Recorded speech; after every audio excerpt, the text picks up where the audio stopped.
Good to have you.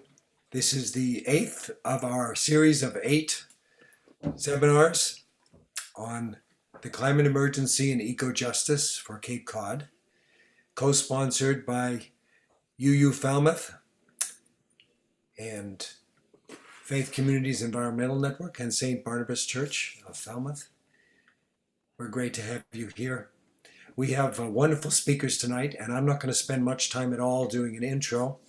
Let me just pull this up, and there we go. I'm going to try to get it. My mouse is dead again. There it is. So maybe that means you won't have to look at my slides. So we have a wonderful group of speakers from Mass Audubon. We have 2 youth leaders, Trinity Poon and Samantha. Samantha, last name again, since I don't have my slides. LeBlanc. Thank you. And Morgan Peck is a coordinator for the Climate Youth Leadership Program. She's going to be speaking as well. She'll get us started. And then we have Blynn and Alex, and they're going to be speaking, Blynn Dorsey and Alex Chatfield, and they're going to be speaking from their perspectives as adults who support youth and do many other things having to do with climate and environmental action. So I won't spend any more time. I'm just going to give it right over to Morgan. If anyone has questions as you go, what we're going to do is we're going to let people speak. Each person will speak for about 10 or 15 minutes. And then if you have any urging questions along the way, feel free to electronically raise your hand or put that in the chat box. If you can't do that for some reason, then just raise your hand like this and we'll grab you. Otherwise, we will save time after each speaker for a couple minutes of questions. Samantha, Sam, and Trinity are going to be leaving to go back to homework and get ready for their school for tomorrow. They're both seniors at Sandwich High, and they have work to get done. And so they're going to be leaving just a few minutes after they're done speaking, and we answer questions for them. And then we'll go on to Blynn and Alex, and we'll have questions at the end as well. So let me start with Morgan. Go for it, Morgan. Thank you so much, all the speakers, for being here. We really appreciate it, especially since we had to reschedule from a couple of weeks ago due to the storm. Go ahead, Morgan. Hi, everyone. Thanks so much for having us and the introduction. And to reintroduce myself, my name is Morgan Peck. I am an education coordinator and climate specialist for the Wellfleet Bay Wildlife Sanctuary, which is part of Mass Audubon. And I have here with me today Trinity Poon and Samantha LeBlanc, who are going to do most of the talking, as this is a youth-centered activism seminar. But I did just want to introduce our program a little bit. From a statewide perspective, Mass Audubon has created several years ago now. It's not the first of its kind. The Wild Center used a model that we really, really loved. So shout out to the Wild Center. We've partnered with them on this for a little bit. But what we call the Youth Climate Leadership Program. And so Trin and Samantha are part of our Cape Cod branch. So we have regional branches all over Massachusetts. And I am sort of the link between our Cape Cod branch here and one of our adult mentors for that local branch, and am the go-between for our larger network that is all of Mass Audubon, a statewide forum. And the purpose of the Youth Climate Leadership Program is, first and foremost, to raise up the youth voice. The idea is that we really focus on developing leadership skills in young people, and that, the adults sort of take a backseat in this program. We are just there to, help facilitate the really wonderful ideas that our students have, our young people have, and sort of bolster the passion around climate change. Our job is to help use our connections as adults, our network of sort of expertise to help them accomplish their vision. And the point of the program is really that it is youth led. So we work on developing community policy skills with students, but the real end goal is to have these students focus on a climate action that they can implement within their community. And that has, we don't really have any say in what that action is at all. We're here to make the goals attainable and to help get them done. And, from Mass Audubon's and my personal perspective, it's really non-inclusive and unfair the way that youth has been treated in the climate crisis. They are the future stewards of this land. I don't like to use the word inherit because it means that they're going to have ownership of the land and the land is for everybody. But for all intents of, the phrase, they will inherit what we are leaving them. And because of that, they have and deserve as equal a seat at the table and in this conversation as anyone else, if not more so. So that's really the point of our program, is to, help bring somebody who's considered a non-voter and doesn't really have a say in this fight, an equal voice. So with that, I would love to turn it over to Trinity and Samantha, who are going to tell you a little bit about the Cape Cod branch of our program, what we've accomplished and what we're hoping to do in the future. Thank you so much, Morgan. Thanks, Morgan. So I'll go ahead. My name is Trinity Poon. I'm a senior at Sandwich High School. And I want to thank you all for coming to listen to us. We really appreciate the platform to speak about what we care about, which is the climate in this case. So my motivation kind of for getting involved in the Mass Audubon Youth Leadership Program, it has come from, I really first and foremost love to just be outside and have found that nature has been a great way for me to connect with the land I get to live on and connect with my family and friends. So kind of just being outside and connecting with nature has really fostered an appreciation for the outdoors and climate conservation. But more broadly, we've really, myself and my peers have grown up around the climate conversation.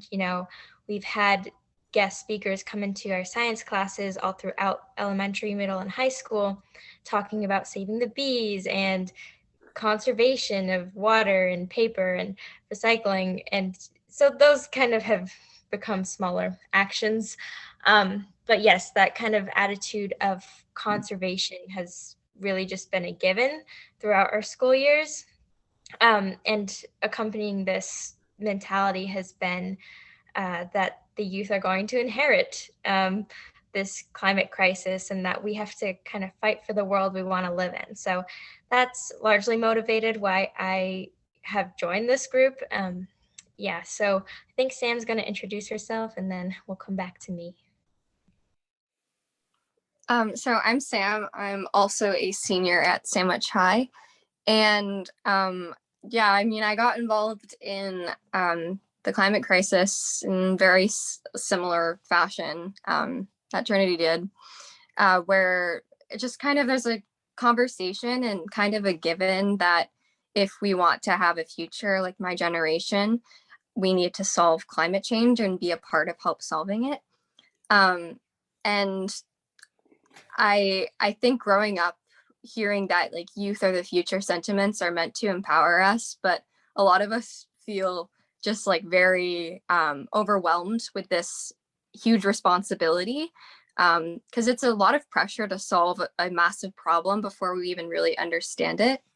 So that's something else we're going to talk about later more with how to support youth voices. So I'll let Trinity take over. Yeah, so kind of to build off of that immense pressure that we felt with being told that, you know, we're going to inherit this overwhelming crisis has been difficult. So joining the Mass Audubon branch of their youth leadership program turns that pressure into empowerment a lot by kind of boosting up youth voices and showing us the way in like how the ways in which we can inflict change and act change, despite not being able to vote and not having much autonomy in our own lives. So we kind of named ourselves the Cape Cod Youth Climate Leaders, and we're facilitated by Mass Audubon. And being youth-led, the students get to come up with the projects they want to pursue, while having our adult facilitators help us kind of take us from that brainstorming stage to our action stage, which is difficult for youth to do on their own, as we don't have the connections and resources that adults do. So one of the bigger projects that we do is our climate summit. Our last one was in 2019. And this is where students from each of the Cape high schools comes together for one day, and they get to meet with climate professionals in different breakout sessions, and they kind of learn for half the day about the different professions and different ways in which these adults are making change in, for climate change. So some of the people we had was a doctor who wrote a book about eating for the planet and veganism. We had representatives from Cape Light Compact talk about clean energy and the accessibility of that. And we had some political representatives come and discuss how to make legislative change and political change. So the first half of the day, students would get to learn with them and speak with them. And then the second half of the day, students came together in little groups and created action plans for their own communities that they would enact throughout the year. And the idea would be that the next climate summit we hosted, they would get to share their progress and build off of it. Unfortunately, many of these action plans didn't get done due to COVID from our 2019 summit. But it still stood that the summit provided a really great opportunity for students to build their own networks, connecting with each other and connecting with professionals that were able to speak with them on their own level, on the students' level, as well as offer their resources and their voice to help students kind of embellish their action plans and make them happen. So of course, not a lot of these got done, but which left our group to find another project that we could do during a pandemic, which was difficult, but we settled on town government and tackling how students could get involved in their town governments. And we found that many students didn't know how to speak at town meetings or how their governments worked. So we developed a social media push that kind of explained an issue, which we chose was the plastic bottle ban. And we explained how to go speak at your town meetings and their importance, as well as encouraging current voters to go and advocate for the plastic bottle ban. So this included some social media posts and our attendance at town meetings, as well as an editorial published in the Provincetown Independent. And these actions really helped empower our voices and showed us how you can use your connections and use your community to really make big change, and really taught us that local action is where we're going to make great progress, and that any age can participate in local action. And Sam will discuss this in just a moment, but one of the greatest things that adult mentors can do is guide students, again, from putting their plans into actions. Helping us facilitate real-world communication and different organizational skills, such as editorial writing and public speaking, in a way that's manageable and welcoming to us as students. So I think Sam is now going to speak a little more on that. Trinity, can I ask you one quick question? Yeah, of course. If you were to give guidance to the adults that are here about one thing they shouldn't or should or shouldn't do in supporting you in your climate action, What would you have them do or not do based on your experience so far? Um, I'm gonna actually save that answer for Sam because she's actually gonna talk about that. Okay, that's fair. We kind of brainstormed together and put this Oh, together. super. Okay, thank you. Should have known that you had already done it. Go for it, Sam. Yeah, that's a perfect segue into my topic, which is our asks for our adult audience. So Trinity and I brainstormed just through our experience as being youth climate advocates, what we would have liked more from our adult advisors. And so we kind of came up with a few, which we decided that it's important to not only encourage youth voices to speak up, but to actively listen when they do. Because I noticed a lot, sometimes with adults, I felt as if they're hearing what I'm saying without actually listening to my ideas and engaging with them on a critical level. They're more listening to, oh, there's a younger person speaking, that's cool, rather than taking the idea seriously.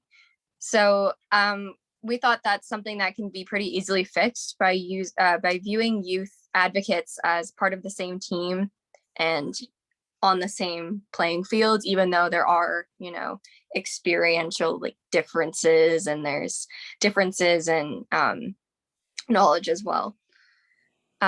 We also thought it's important to recognize that both youth and experienced climate activists have their strengths and weaknesses, and that neither group can solve the issue of climate change without the other. So as, youth, I feel like we have a lot of creativity, and as well as, new tools and facilities like social media, just like Trinity was talking about with our social media push with town government. And that we can bring to the table, while experienced advocates can put us like up and coming activists into kind of a broader context of this movement as a whole. So, because we kind of just know what's been happening right now, but to be able to hear from an experienced activist and hear their experience and just the broader, I guess, timeline of the movement is also really important.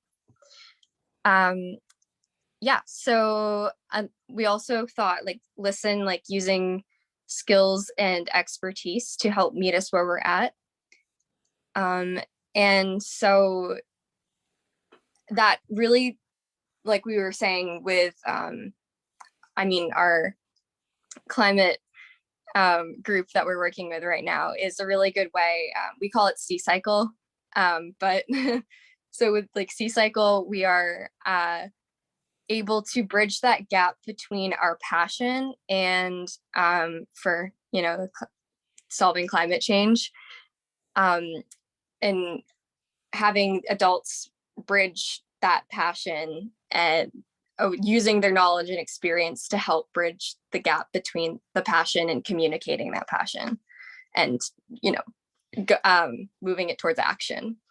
And so we also recommend to meet us where we're at and not dumbing down conversations, but having our ideas respected and listened to critically, while helping develop them as well, which also means simplifying some of the nuances of this, huge complex issue that people spend years of their lives devoted to studying. And that also we thought could apply to other people who may not be able to vote as well, or maybe don't have, as broad of a education as some of our experienced advocates do, like people who are incarcerated, or people who possibly are not citizens of the US who can't vote. So we were thinking about those non-voters as well, that this issue needs to be accessible to everybody, and that it would help to have these voters to have a good platform or background that would make them more knowledgeable on this issue. And so mainly we ask that adults are a part of our team and make it clear that we're all on the one team. So we would like to be fully respected while guiding us to be better and communicate better as well. And we ask that adults use the resources like your connection, expertise, skills, and platforms to give us opportunity to speak and learn. And of course, stepping in when needed, but also knowing when to step back and just figuring out where students are at in terms of their knowledge and ideas. So that's basically what we brainstormed. Super. Yeah. Trinity, anything else from you? Not, I mean, that was kind of a presentation, so excuse me, there's a plane going over my house right now. But if there's anything else that anyone has any questions, we'd like to open the floor up to that right now. Sure. And let me just ask Morgan just one quick question. You've been through this and they've given you this feedback probably. What else have you learned about the do's and don'ts, about the best lessons, best practices, about supporting the youth in their leadership? So sometimes our meetings take different forms, and sometimes our meetings are just a conversation about various climate change topics in terms of like an educational format. Obviously, one of our main goals is, to harness the passion that, these wonderful folks have for climate, but making sure that, in order for people to quote unquote take them seriously, they have to, they do have to have a certain level of education and know what they're talking about in terms of climate change. So saying like there's a hole in the ozone layer, things like that, we'll spend. Sometimes our meetings will just go off on tangents where, it's group education of a topic and back and forth discussion. And that's really great. But sometimes we have goals that we're trying to achieve. And one of my favorite things about this group is that sometimes starting out with a goal, from an adult perspective, having like been through the beaten down ringer of life. So it's so, you immediately will think to yourself, well, that's not going to happen. Like, there's no way that we can accomplish that. Like let's get, our whole school to, compost or to put solar on them. Or, what if we can do a, reach a carbon neutral point for our whole town. And so instead of looking at the ideas of an action plan as lofty or ridiculous or, not accomplishable, instead, I've tried to flip my thinking and say, well, which systems aren't working properly so that we can't achieve that goal? How can we remove barriers to make this goal something that is attainable? Do we scale it down? Do we bring it to a smaller scale? Do we focus within one neighborhood or one region? Who do we need to reach out to and talk about why this idea is something that could never happen in our community? And I think that's the real benefit of working with young people, is that the politics of why we can't accomplish these climate change goals doesn't necessarily come into play, which is a really wonderful way of thinking, Yeah, very empowering. That's super. All right, let's open up for questions. Go ahead. Sorry, I just received a question and I forgot to explain what Sea Cycles stands Sure. for. So Sea Cycle is our group, which is Cape Cod Climate. It's the I always forget the order. Cape Cod Youth Climate Leaders. So we just call it like Sea Cycle for short. But that's what that means. Thank you. the acronym has a fun word. Yes. Cycle. Okay, anybody feel free to either electronically or by hand raise your hand to ask any questions of Sam and Trinity and Morgan. We have one in the chat from David Dow. Go ahead. Is the dialogue about the Barnstable County Action Plan open to receiving youth activist ideas? I don't know who might answer that. I'm not sure about the specific action plan itself, but I know Barnstable has a youth commission that does engage with climate action and consults the Board of Selectmen there, I think. I think that's what their town government is.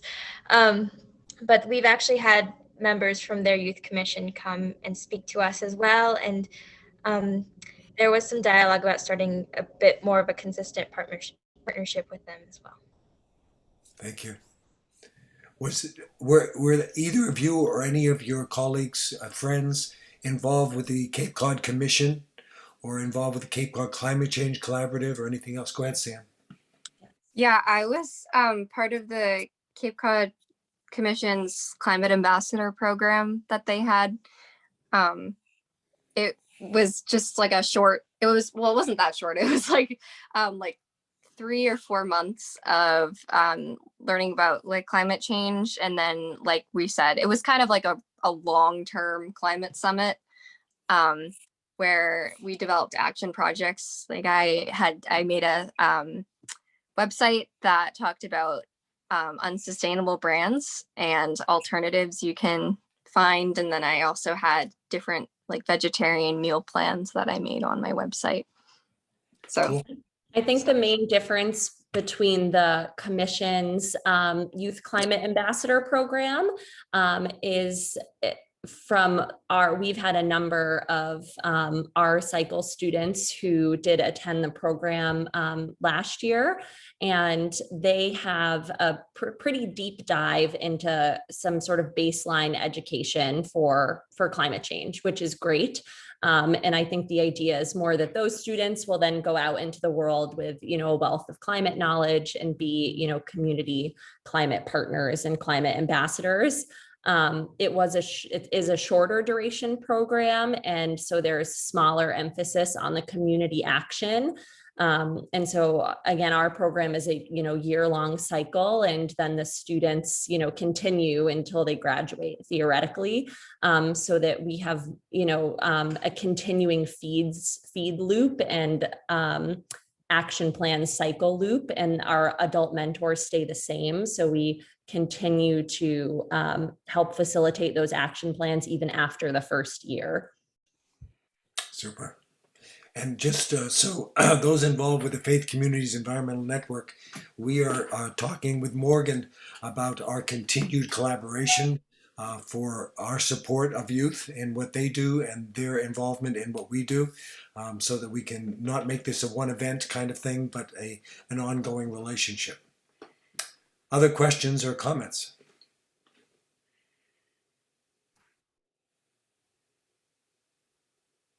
The various youth climate groups get an opportunity to work together on Cape Cod.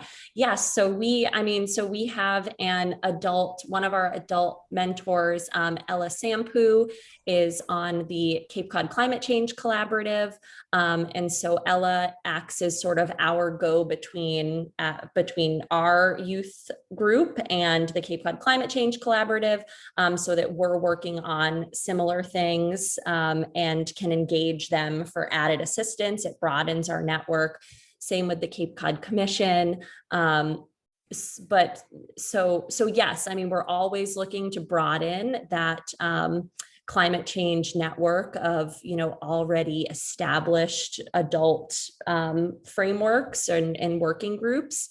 But any youth that is engaged or wants to become engaged in climate activism, we partner directly with the schools and go through green groups and environmental groups, biology, science teachers. So that's a lot of my background work, is reaching out to those individuals, and they will, select youth that they think would be a great fit for the program, bring them to us, and then the students do the second half of the work. So they, have friends, people that they know that really want to get into climate activism or are passionate, and bring them into the fold of the group. So it's double-edged, yes. Any other comments or questions? Betty, anything else? Go ahead. Oh. Trinity. I was gonna say, I'll put my my email, all of our emails in the chat if anyone wants to contact us later. That'd be great. Thank you so much. Betty, anything else from you? No, just thank you, I think. This has been really great to hear about. I'm a little embarrassed that I didn't know about it. Yeah.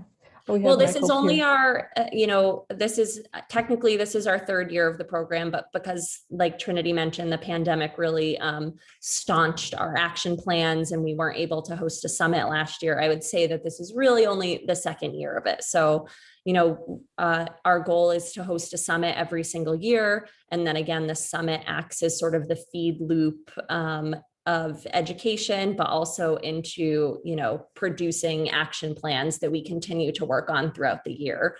So plenty of time if anyone wants as an adult to help facilitate or get involved, or knows a student that, our leadership group can right now it's at around 10 students, but theoretically we would love to have a representative from every high school on the Cape.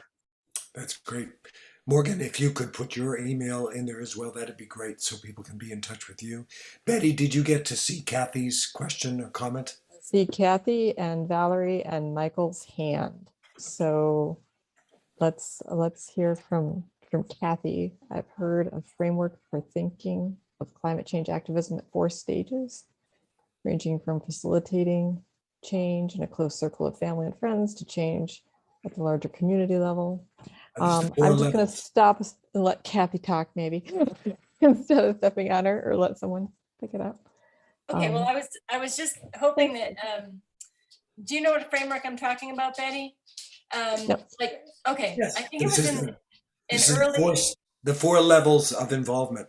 Yes, I thought that was a really helpful and hopeful way to look at climate change activism, especially for young people who, not just young people, but even people like myself who don't work in the field and don't know how to get involved.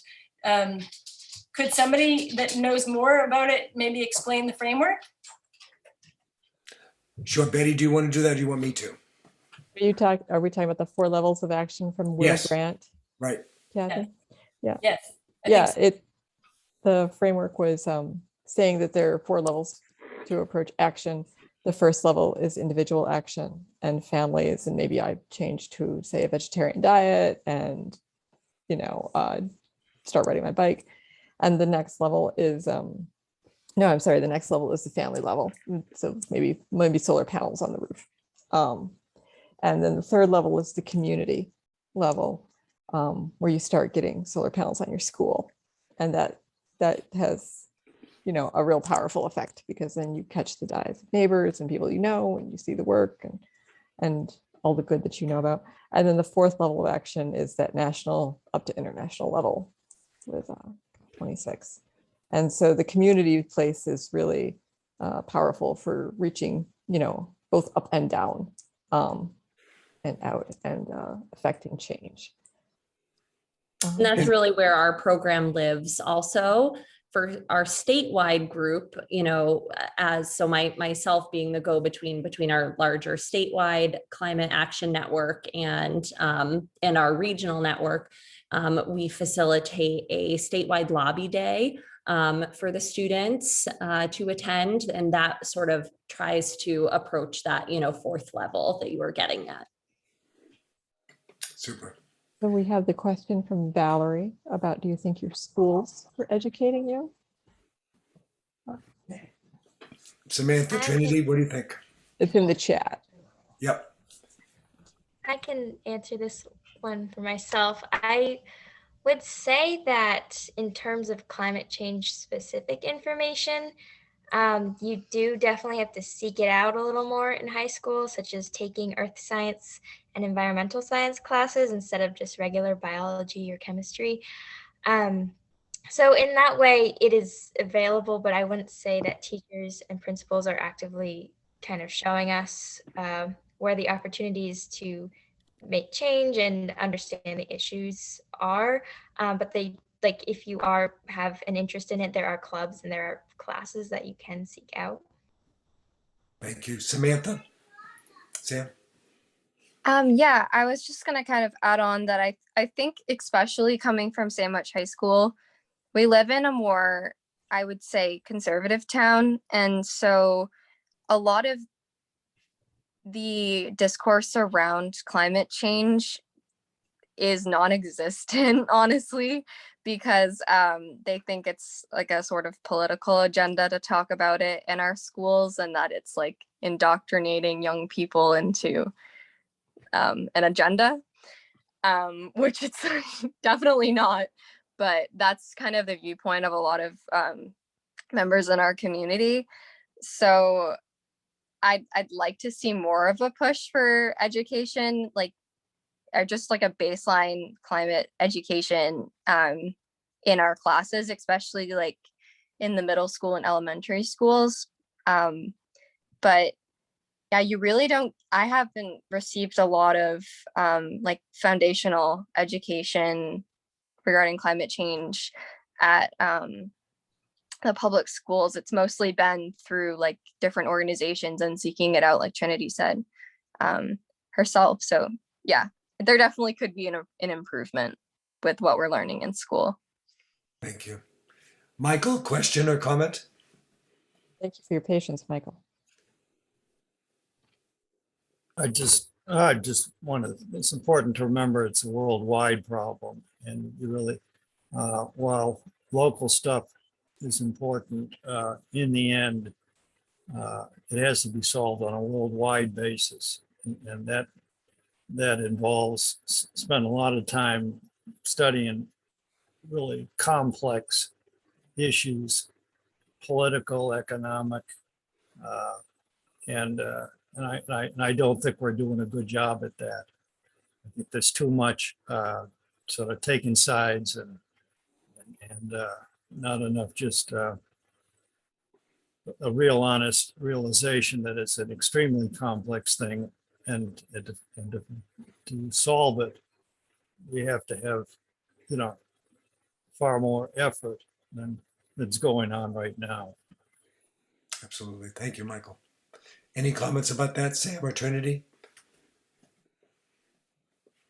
Yeah, I definitely agree that there is, and it's a touchy subject because there's so many people involved in it in different ways, and it's hard to really imagine how like huge like the scale of the issue is, because a lot of it is caused by like really deeply ingrained like institutional things that in order to, you know, really solve these huge problems, you have to address these like deep rooted like systemic issues, which is a lot of work, and it's extremely hard to do. So I mean, I think just thinking about that is kind of like what made me like paralyzed by that, like, you know, climate anxiety that a lot of people seem to have.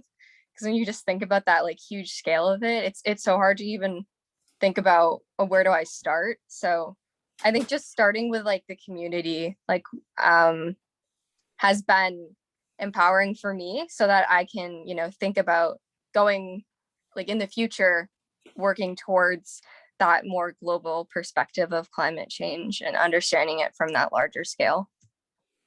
Thank you. Trinity, anything else? I agree with Sam and I agree with Michael. Yeah, just that kind of taking off that burden of that pressure has been a lot through C-Cycle and through empowering youth locally. Thank you. One of the things we've stressed in this series is that you have to start with what you have to offer and what your passion is, and where you're located and what your influence reach is. Go ahead, Dawn. Could you unmute yourself, please?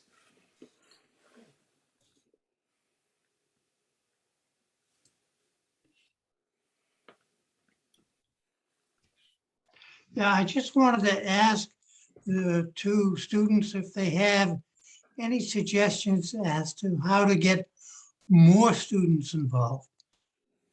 What tweaked their interest, and how do we get more people to express themselves and get involved? I would say a lot of students I've noticed my age kind of follow the leader. So we've like my school, we had the plastic bottle ban, and so there was a lot of students kind of rallying outside of our town meeting, like holding signs in support of plastic bottle ban because we obviously can't vote. And I think a lot of people joined in on that movement and started learning more about it because they saw, like, you know, people our age out there, you know, advocating for the climate. And so I think there's a lot of that. Like if you see one person doing it, it's a lot easier. We've also been trying to recruit people for our current program right now, through like social media and just like word of mouth. I talked to my previous group I worked with, the Climate Ambassador program, and saw if they were interested in joining it at all. And then another thing I would say is definitely to start teaching people climate science when they're younger. Because I feel like once you get a really good foundational knowledge of it, it helps you become more passionate about it. Because if you don't know about it, how are you gonna like, you know, develop a passion for it at all? So I definitely think education is really important in that. Thank you, Sam. Trinity? I just wanted to jump in really quick too on that note with what Don had asked, and back to the idea of, you know, climate change being a global issue that Michael had brought up. You know, if you know a young person that is frustrated about this topic or just with anything, you know, politically aligned, and feels like they don't have agency and that they don't have a say, and they're coming home, you know, at the end of the day, or they're ranting to you and they're upset because they can't do anything about it. You know, that used to be me in high school. You know, I'd come home and I'd get really frustrated about something environmentally related to my parents, and they would, oh yeah, that's horrible. You know, what else did you do today? And so, you know, this is the place for that. This is the place for those students, and for those people who are able to like take back a little bit of something, you know, have a little bit of agency in the things that they can't control at home, or the things that seem so much bigger than them. And, you know, hopefully this is a really good jumping off point, you know, to say that you do have control over some things. We're going to teach you how to use it. And in a few years, hopefully you can start tackling the bigger problems, the more globalized issues, you know, and maybe you can take this in a career direction. Even if you don't go into, you know, climate specific or environmental related career, you will know how to do your job ethically, and, you know, how to create your own household ethically, and, you know, with the right background. Thank you so much. Trinity, any other comment from you? In terms of getting youth involved, I think that the majority of youth do care, and they just need that place to put their care and their passion. So I think it's just kind of spreading the word about different ways to get involved, such as climate groups, which are a great way and great resourceful way to get involved. But yes, it is difficult to recruit just because students are so busy these days and they have a lot on their plate. So sometimes it is hard to get that involvement because it's making a commitment. But yeah, just kind of spreading the word, I would say. Thank you. There's been research in the last couple of years about how to deal with climate and eco-anxiety, especially with youth. And what the research has shown is that if you focus on the emotions, you get bummed, and you get overwhelmed with that. And if you focus on the problem, you feel overwhelmed with you can't do anything about it. But if you focus on agency, as Morgan talked about, on things that you can do and how you can make an impact, and others that you can work with, and start at something that you can have some kind of influence on, and start with those things that you have something to add, then you get beyond it, and you do build that sense of empowerment, and you get started. So perhaps that's something to think with. I want to make sure we give Sam and Trinity our thanks and let you go and do your own stuff. This has been so important and really helpful. We really appreciate it. Morgan, same for you. Anything else from Sam and Trinity? Thank you for having us. Thank you for listening to us. Thank you for coming. Yes, Learned a lot. Yep. Appreciate you guys taking the time to listen. Thank you. our pleasure, really. Thanks, Sam and Trin. I'll see you all next week. Okay, Thank you. Have a Thank good night, everybody. you too. Thanks. Bye-bye. All right, we're going to go to Blynn next. Blynn Dorsey, if you would introduce yourself, take yourself off mute, and then we will move on. Blynn is going to talk for about 15 minutes, 10 minutes, 15 minutes, and take questions as part of that. And Alex as well after him. Each of these men provide a unique perspective and many years of experience of working in depth with youth and putting themselves on the line to do that and taking some real faithful risk to do that. So thank you both for coming. I'll start with Blynn. Go for it. Hi, everybody. My name is Blynn Dorsey. I'm a middle school educator and church youth group leader. And I think I'm going to bring up 4 points pretty quickly to reflect on sort of the thinking around how as adults do we help the young people in our world with this climate change issue that we're dealing with, this challenge. I thought that Samantha and Trinity did a wonderful job of presenting what they needed and what they would hope adults provided. I hope that some of what I say reflects some of what they said as well. I was glad to hear them talk about education.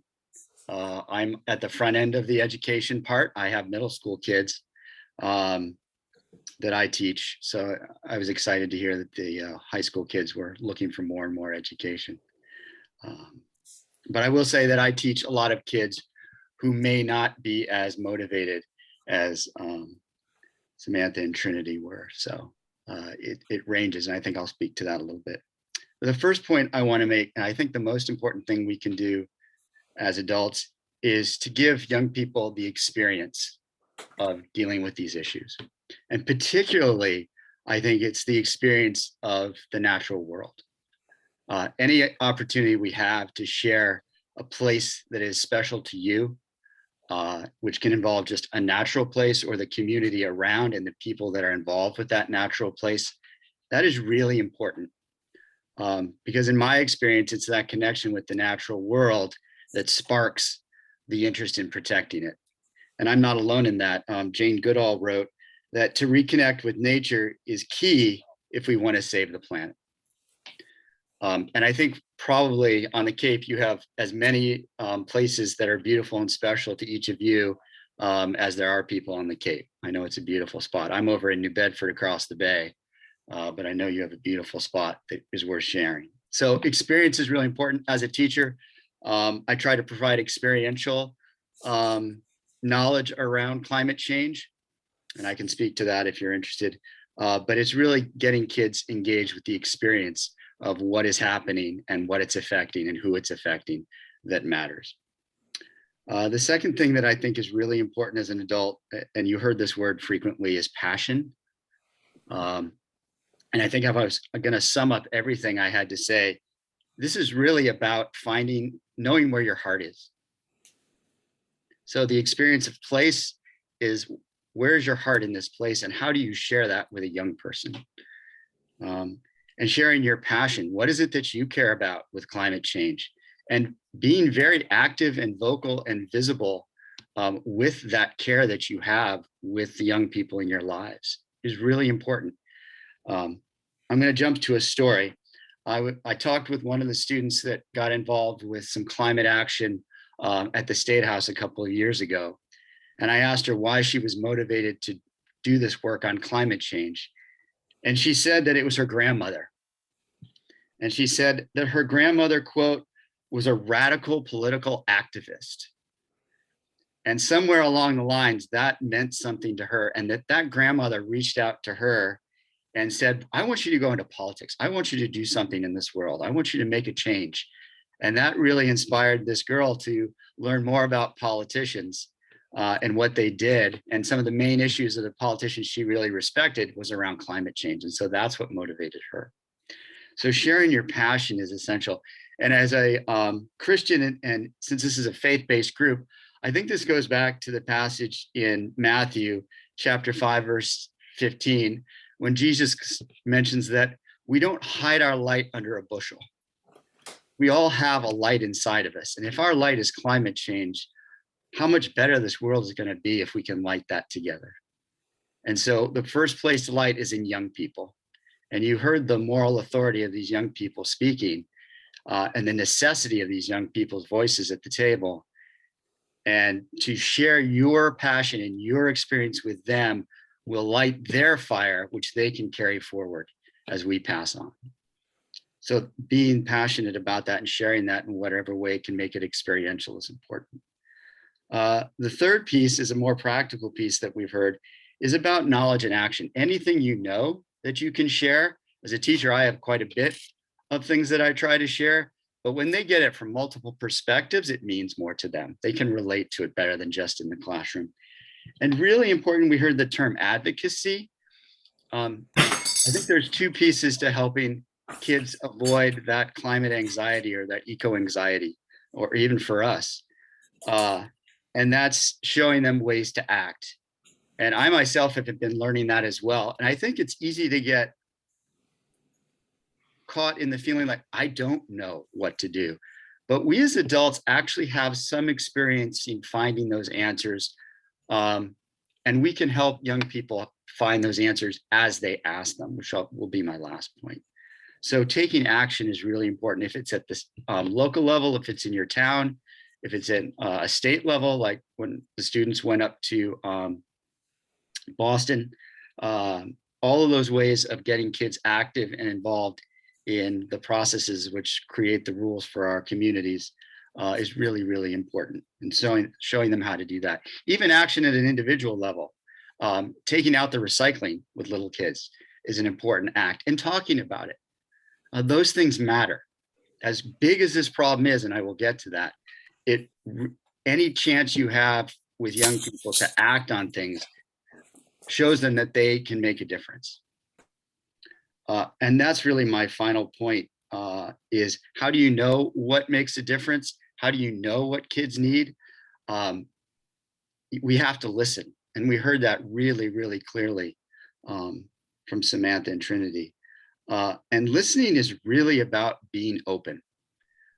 When a kid comes home and says, I'm really frustrated about this environmental issue or something, it's easy to get caught up in all our day-to-day issues and dealings and mundane things. And that's okay, but stop and step back and say, this is your child, or this is a young person opening up to you about something and being passionate. And when you hear that fire, it's an invitation to respond. And even if we don't know the ways to respond, we as adults have experience of thinking about those things as well, and putting aside some of those other things and focusing on the kids. Is there anything else I want to say? Yeah, I think that comes naturally as a teacher, as a youth minister, as a parent, as a grandparent. We are caregivers. And at the heart of everything we do is a relationship of care, and I would even dare say love.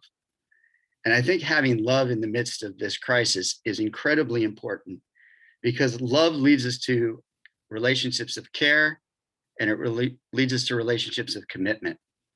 And so as hard as it gets, we don't give up because we know it matters. As hard as it gets, we love it, and so we care, and we don't give up.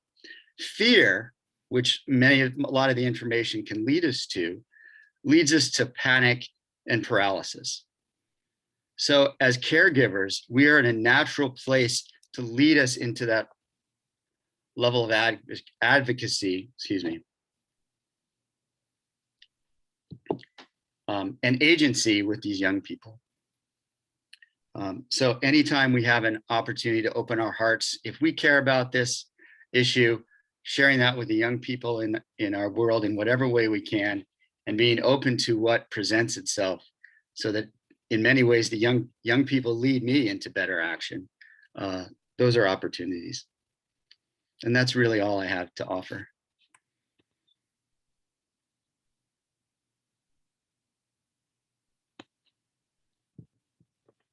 Lou, Thank you're you very muted. much. Thank you very much, Blinn. Lou, you are on mute. I did that. Sorry. Thank you so much. David Dow put something in the chat saying that he used to run outdoor programs with Sierra Club for youth and had problems getting the parents involved because they were too busy on weekends. And I'm wondering if you have any best practices for getting parents involved with their kids, or since many of the people here don't have kids that they live with, their grandparents or they're related to other people and get involved with other programming. Any experiences with either people who don't live with the youth or getting their parents involved? Glenn. I usually bypass the piece with the parent involvement if that's a challenge.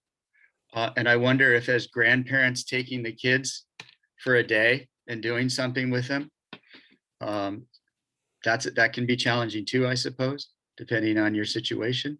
But I haven't really run into it. I do relate to that piece running youth groups. If I needed parent involvement, that could be hard to find.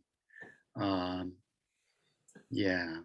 Okay. Valerie asked the question, Blinn, do young people have an affinity for nature, or do they have to be drawn to it by adults? Do they have an intimate sense of fairness, or do they have to be taught?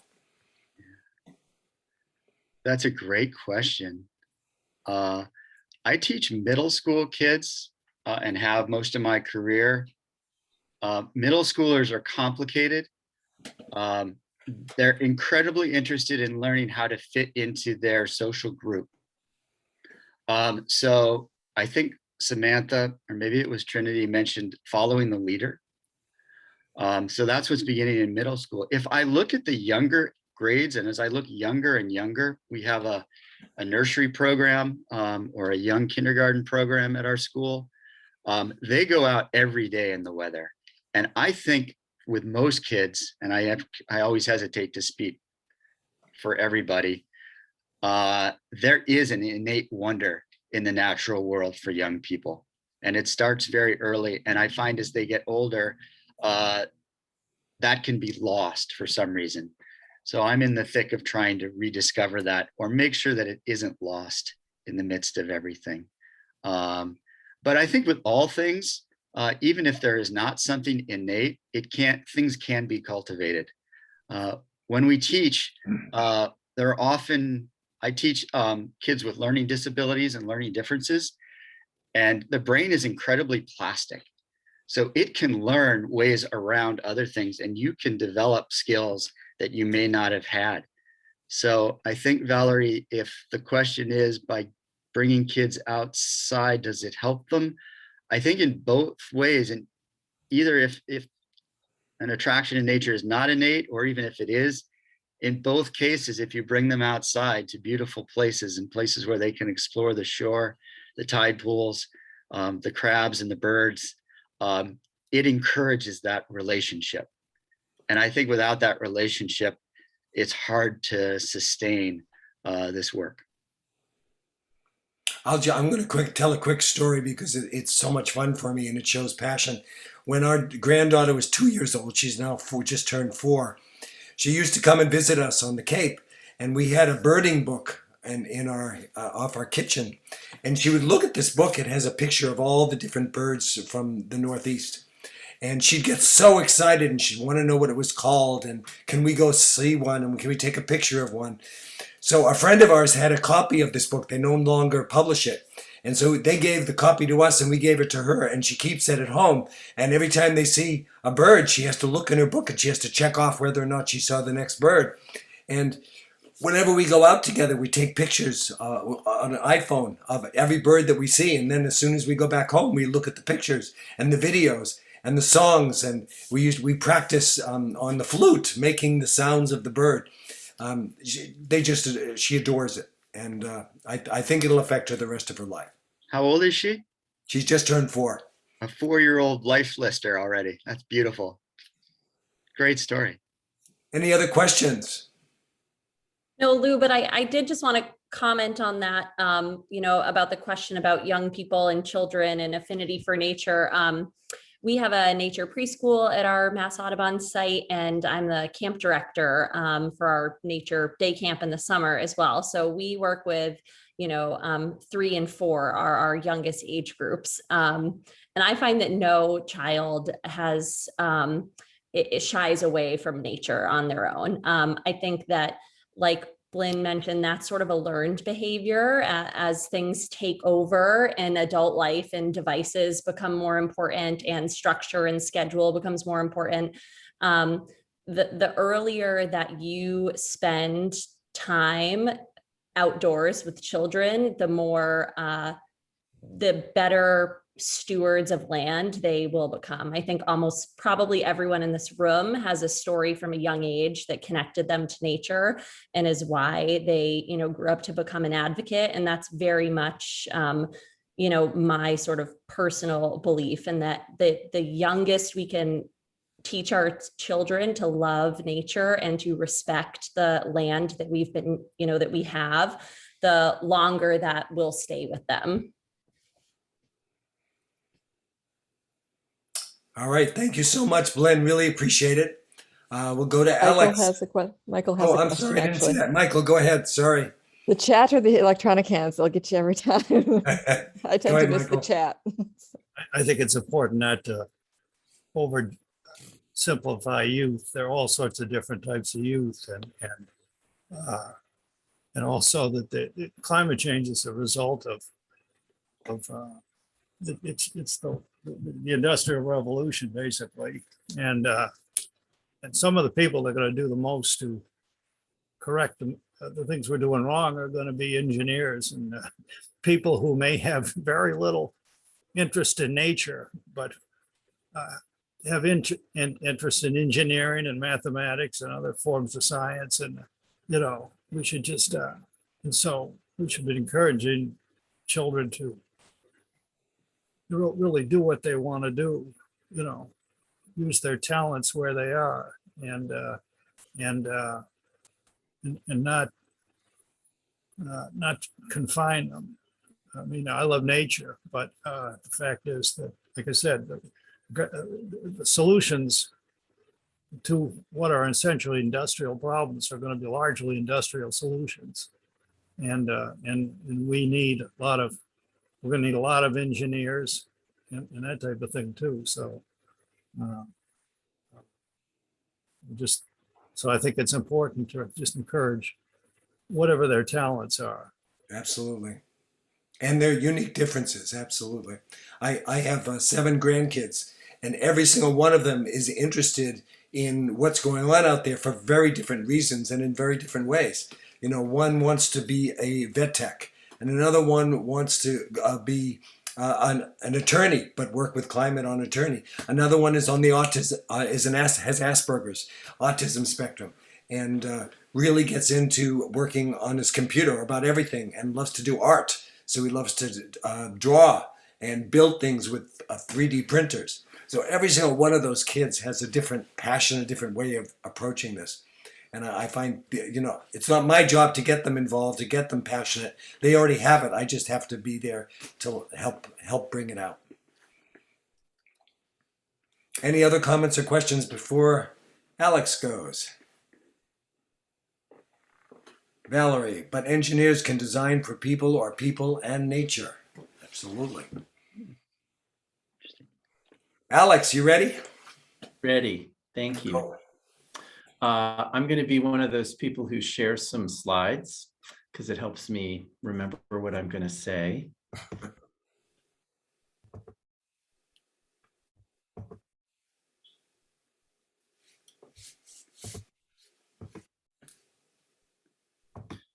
Okay, can people see these? Yes. Thumbs up? All right. So I just want to start by saying I'm so honored to be here tonight. I'm so impressed with the speakers that we've already had, especially Trinity and Samantha. They are amazing. And Morgan, the work that you've been doing to cultivate their skills is incredible. So way to go. And later on in the chat, I'm going to share my email and also some links for some organizations that I've worked with. And the perspective I'm going to share tonight is going to be one of a father and a climate activist, a member of the Episcopal Church, and a person who has practiced civil disobedience as part of the climate movement and as part of my work with young people who do that. So this is our family. I have 3 daughters, so my wife, Trish, and all of our daughters are very active in the climate movement in various ways. Very proud of my girls. My daughter, Phoebe, works for the National Episcopal Church in their Climate Justice and Racial Reconciliation Office.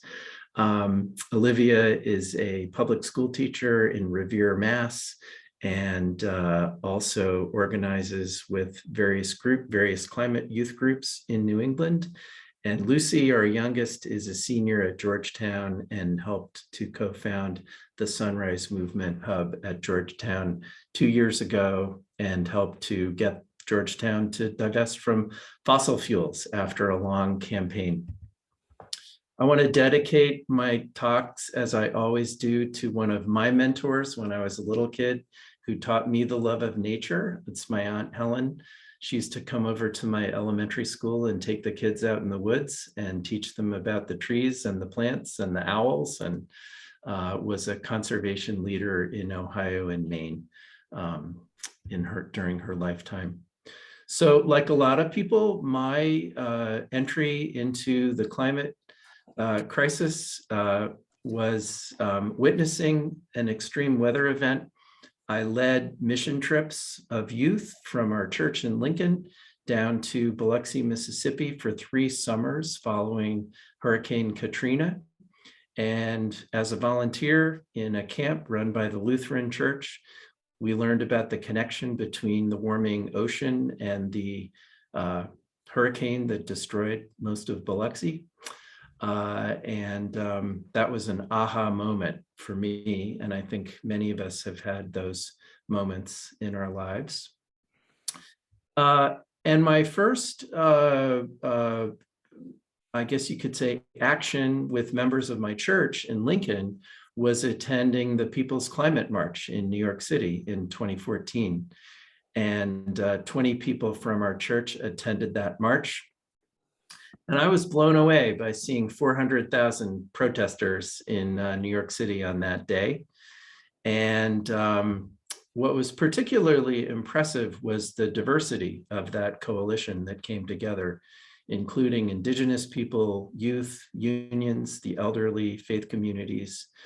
And it really embodied the intersectionality of climate issues.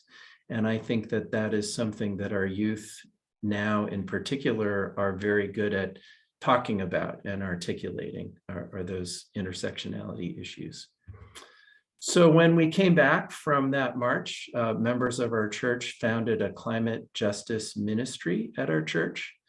And we worked on a whole bunch of issues leading up to COVID. We've been a little less active since that happened, but we have shown documentary films, we have put up solar panels, we've had an energy assessment, we have attended rallies and protests, but we have also tried to foster youth development in the community.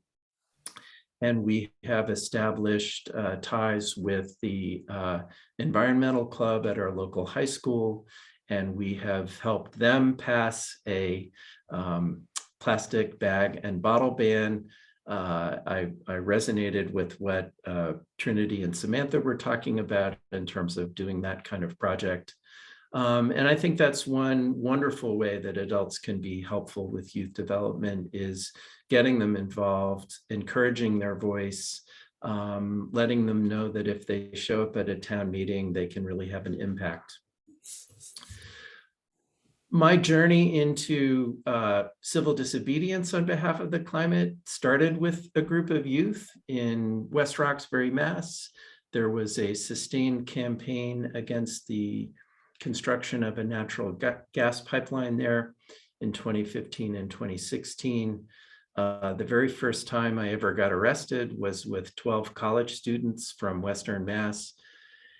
And I like to tell the story of how one of the policemen who arrested us came over to us before they took us away and said to the kids, "You kids should be thinking about your future instead of doing things like this that will give you a record." And one of the college students paused for a moment and looked at him and said, "The whole reason we're here is because we care about our future." So over time, I've been involved in a variety of civil disobedience campaigns in West Roxbury, at the State House, in New Hampshire, most recently out in Minnesota. And as I have gone into those movements, I have begun to notice that they are becoming youth-led, and that the organizers and the people who are putting their bodies on the front line and in the way of fossil fuel infrastructure increasingly are young people in their teens, in their 20s, and they are wonderful organizers. And so one of the campaigns I've been involved with is the No Coal, No Gas campaign, which began in the spring of 2019. There have been mass actions in Bow, New Hampshire against a plant called Merrimack Station, which you can see here in this slide.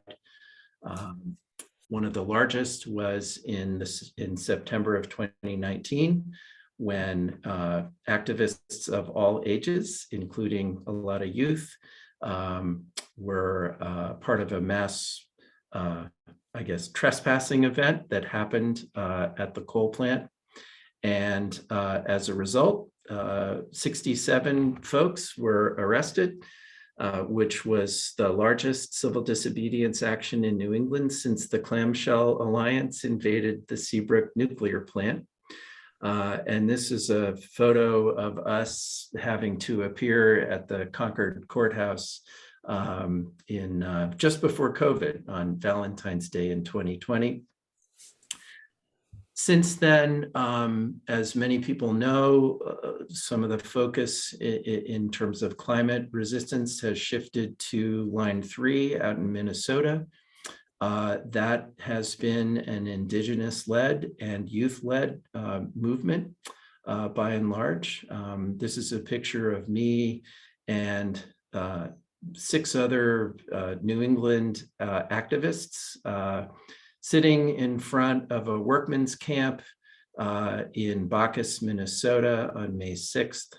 And I wanted to point out that the person sitting in the middle of the 3-person group there in the picture is a young woman who I believe grew up in Massachusetts. She has some Indigenous heritage. She spent the last 2 years living at a resistance camp in Minnesota.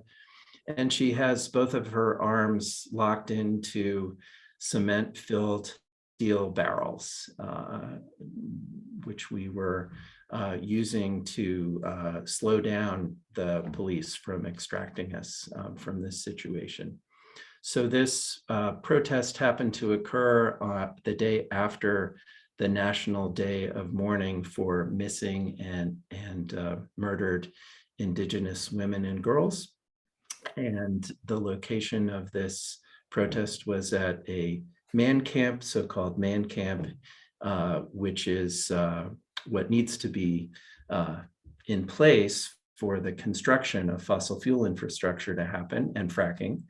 And we managed to prevent an entire day's work by several hundred construction workers on Line 3 by blocking both gates to that facility for that day.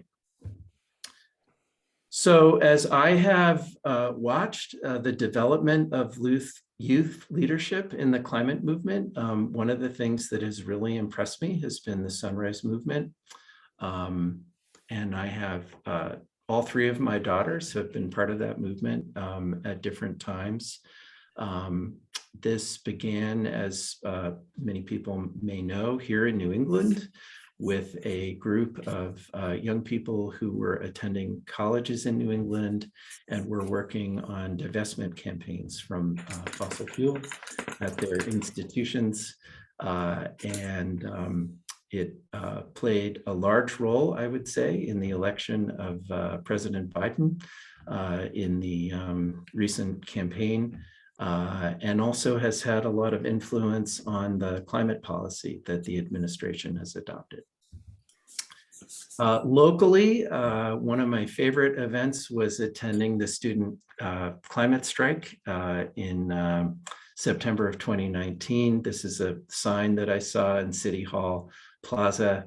One of my favorites, if you think we're angry now, just wait till we can vote. And the other thing I recall from that year and then into 2020 was the role that youth activists played in the Markey campaign. And the question I have here, if it weren't for the youth climate activists, would Ed Markey be in the US Senate? And my answer is no, he would not. So I asked my daughters if they had advice for people coming to this webinar about how we adults can support youth climate activists. And so I'm just going to read some of her thoughts. She said, understand that one young person's opinion isn't every young person's. Young people are as diverse as anyone else. Be open to new ideas and new ways of doing things.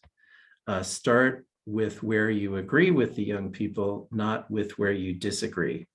And I thought that was really important. Remember that young people's politics is being informed in a very different moment than yours was, and that you don't need to agree on everything in order to organize together.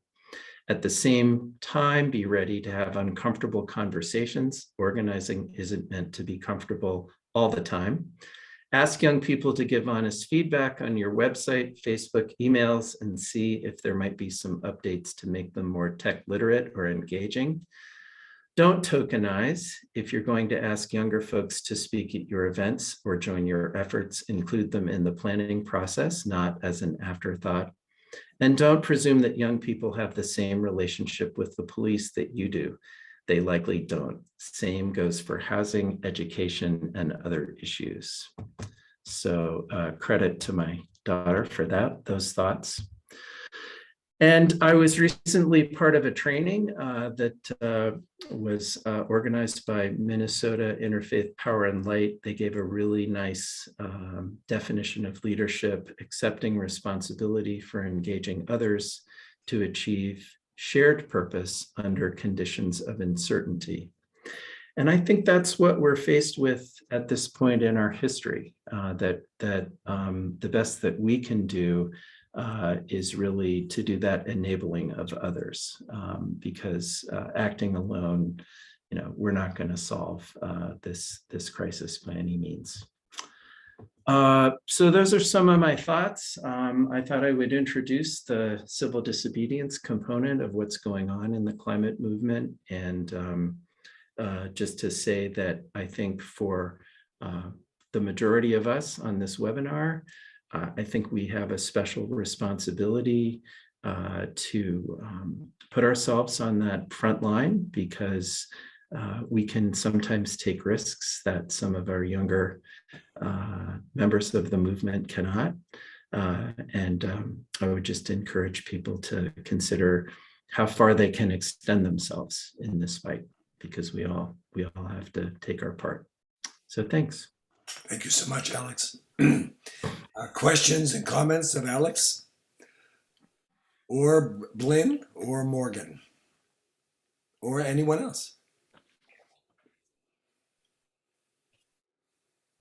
I just have to say, Alex, I agree wholeheartedly with the notes that your daughter gave. I loved the perspective, on that, starting with what you both agree on and moving from there, instead of starting with the barriers or why you disagree or why whatever they're saying doesn't work. Mm-hmm.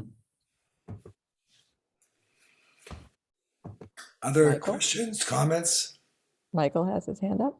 Go ahead, Michael. Yeah, can you hear me? I think we need to, the whole question of civil disobedience needs to get a lot more discussion than it does. Especially when dealing with young people. You get arrested as a young person and it can screw your life up. You get a record and it can follow you for the rest of your life. And it's, and I've been at meetings like this and had people, older people, sort of talk casually about breaking the law, and young people need to understand that it's breaking the law is breaking the law, and it's serious. It can have lifelong repercussions depending on what you do with your life, and it's also a questionable tactic. It needs to, it needs, like any political tactic, it needs to be well thought out. The climate, I would say the climate change movement in general is not very good on politics, on thinking out political tactics that really produce results. I especially, when you consider the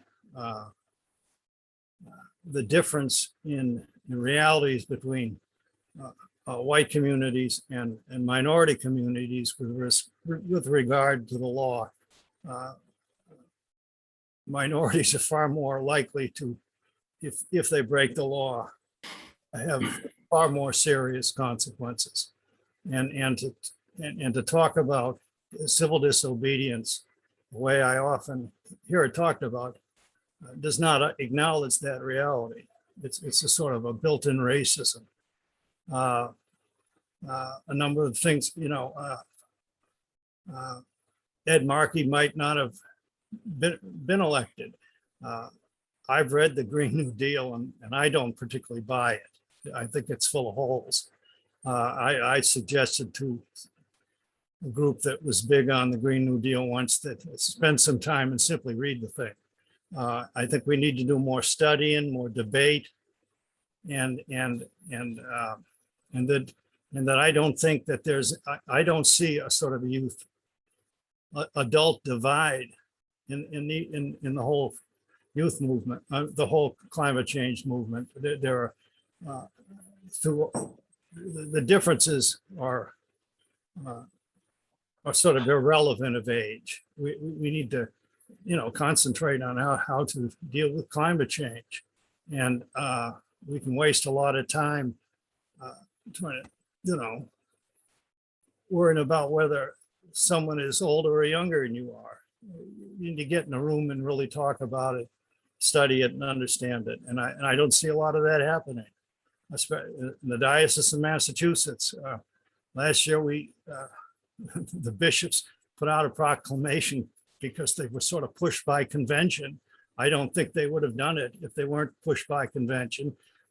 We had a few seminars last summer, and and not much more on a really visible diocesan level. We don't talk about the importance of voting nearly enough, and we look at the turnout in Boston the other day was disgraceful. I don't know about where you live. The turnout in my town meetings are disgraceful. Adults, we need to talk about the importance of everybody starting to vote and knowing what they're voting on. We don't do Thank you, that. Michael. Thanks. I think we'll cut there for now and let some other questions come. Alex, give the floor to you there for that. Beg your pardon? Your turn. Oh, I didn't hear a question there, so I'm not inclined to get into a debate. I can assure everyone involved that none of the adults that I have ever worked with would minimize the risks of engaging in civil disobedience for young people, and that they are entitled to make their own decisions about taking risks and weighing the risks of inaction versus the risks of taking action for themselves. Absolutely. Thank you. Valerie asked the question, how much does your work link to your faith and your church? How do young people relate to religion from your perspective? Great question. I mean, I would say that the first 5 years of my work in the climate movement was largely based at my church. I am a person of faith. I see God's role in the world as giving us this tremendous gift of creation, this perfectly tuned planet that sustains life and people, and that it is our job to take care of it. And I taught Sunday school for 10 years, and all of our kids were raised in and confirmed in the Episcopal Church. And I think young people go through phases in their relationships with religion and with the church. I'm glad to say I have one daughter working for the church, and the other two who attend church from time to time. And I think that the what they can gain there is a spiritual home, but also to be supported in taking Christ's message about responsibility, social responsibility in the world into action. Thank you. David Dow says, I've been participating in an online ecological economics course that includes a focus on progressive solutions to climate change. How important is our socioeconomic system related to enabling the climate emergency? That's an enormous question. With 2 minutes left, we probably don't have time to answer, but thank you for raising it, David. It's certainly complex and very important. Certainly the message we've been giving through this whole series is that this is an intersectional issue, that you can't solve climate without solving, forget the solving, without dealing with, without relating to, without getting involved with the systemic issues at many different levels. And each one of us has to decide how we're going to do that, not only alone, but with others at all four of the levels that Betty and others have talked about. I just want to remind people before we cut out in about 2 more minutes that we've gone through in this series. Let me just see if I can get this up here. Well, Lou pulls that up. I'm going to say, David, that's a great question. And there's a really great answer to it that I put in the chat, a recent article at George MAWBWS. It is not an easy read, but he does a great job of synthesizing a lot of the socioeconomic along with the science. Thank you so much. So I just remind people, we're ending with youth because they're the beginning.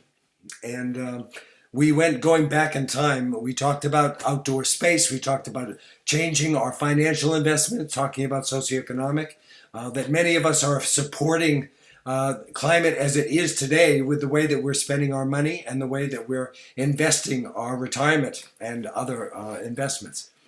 We also talked about our eco-just lifestyles and the fact that this is not just about climate change, but about eco-justice, and the fact that this disproportionately affects different people based upon their economics in life, the color of their skin, where they live, and many other things. And the way that we consume, the way that we eat, the way that we dispose is affecting all of this.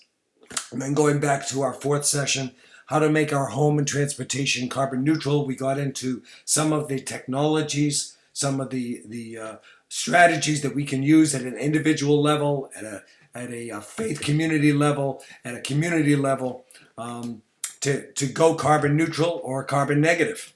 And back to that, we talked about the greatest impact that each one of us can have based on, as everyone has been saying today, on our passions, on our needs, on our competencies, on our cultural backgrounds, on our experiences and our resources.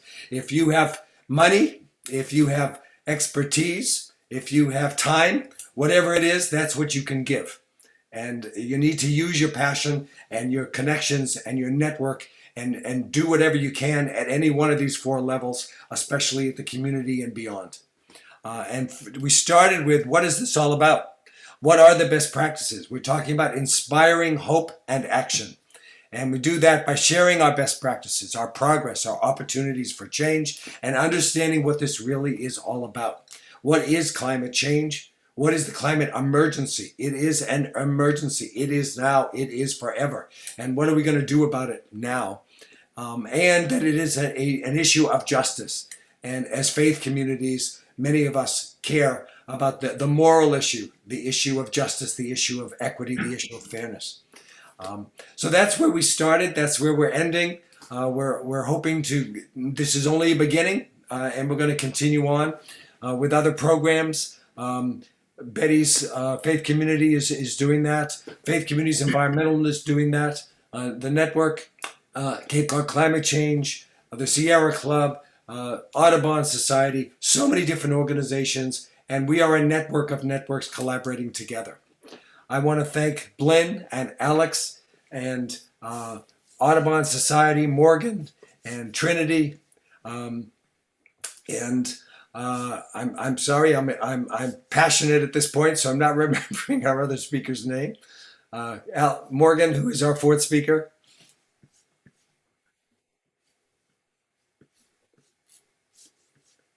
Betty. We had Samantha and Trinity. Samantha, Sam, and Trinity. Thank you so much.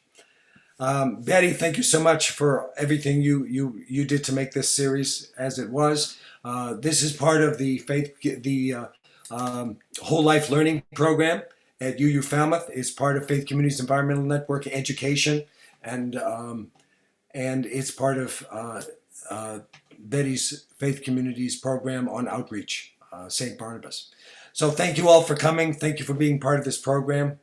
Any last comments, Betty? Yeah, thank you. So this was by far my favorite session, and Lou convinced me to do it.